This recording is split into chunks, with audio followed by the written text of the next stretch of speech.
পুরুষ মানুষ সংসারের বোঝা বয়ে কখনো ক্লান্ত হয় না। এই যে পুরুষ মানুষ তার নিজের সমান উচ্চতার বোঝা বইছে, এতে তার বিন্দুমাত্র কষ্ট হচ্ছে না। পুরুষ মানুষ কষ্ট পায় অবহেলা, পুরুষ মানুষ কষ্ট পায় তার প্রিয় মানুষের ঠুনকো একটা কথায়। পুরুষ মানুষ দিনভর যত কষ্টই করুক না কেন, দিন শেষে সে একটু ঠাঁই চাই। তার প্রিয়তমার আঁচলের নিচে মানসিক কষ্ট লুকাতে চাই। কিন্তু আমাদের সমাজের নারীরা সেটা কখনোই উপলব্ধি করে না। এই তো গতকাল রাতে একটা নিউজ দেখলাম, একটা ছেলে নিজেই নিজের গলা কেটে ফেলেছে।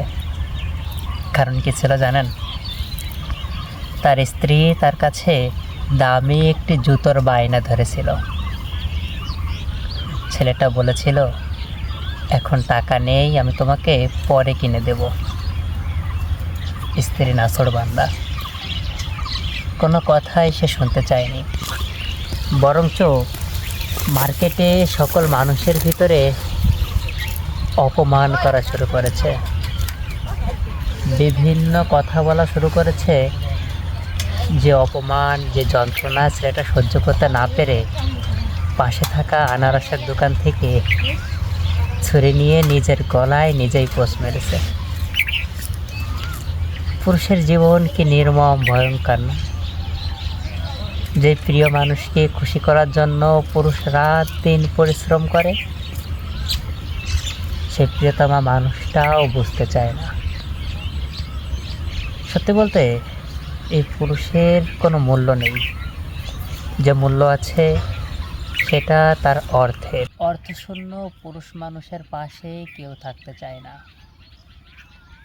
তাকে কেউ ধরে রাখতে চায় না। ঠিক যেমনটা বৃষ্টি থেমে গেলে কিংবা রোদ্দুর চলে গেলে ছাতাটাকে মানুষজন ধরে রাখতে চায় না, কিংবা দিনের আলোতে ঠিক যেভাবে মানুষ মোমবাতি কিংবা হারিকেন জ্বালিয়ে রাখতে চায় না, ঠিক সেভাবেই অর্থহীন পুরুষ মানুষের পাশে কেউ থাকতে চায় না। পুরুষ মানুষের এই যন্ত্রণা থেকে মুক্তি পাওয়ার বোধ হয় সৃষ্টিকর্তার কোনো রাস্তা রাখেনি। পুরুষ মানুষ যেখানেই একটু সুখ খুঁজতে যায়, সেখানে গিয়েই সে তার থেকে চরম দুঃখ নিয়ে ফিরে আসে। সেজন্য পুরুষ মানুষকে কখনোই মানসিক কষ্ট দেবেন না। পুরুষ মানুষ আসলে টাকা পয়সা ধন দৌলত চায় না। পুরুষ মানুষ চায় প্রিয় মানুষটার একটু মিষ্টি মুখ, একটু মিষ্টি কথা শুনতে। দিন শেষে শত পরিশ্রমে প্রিয়তমার আঁচলের নিচে তার ক্লান্ত মুছতে।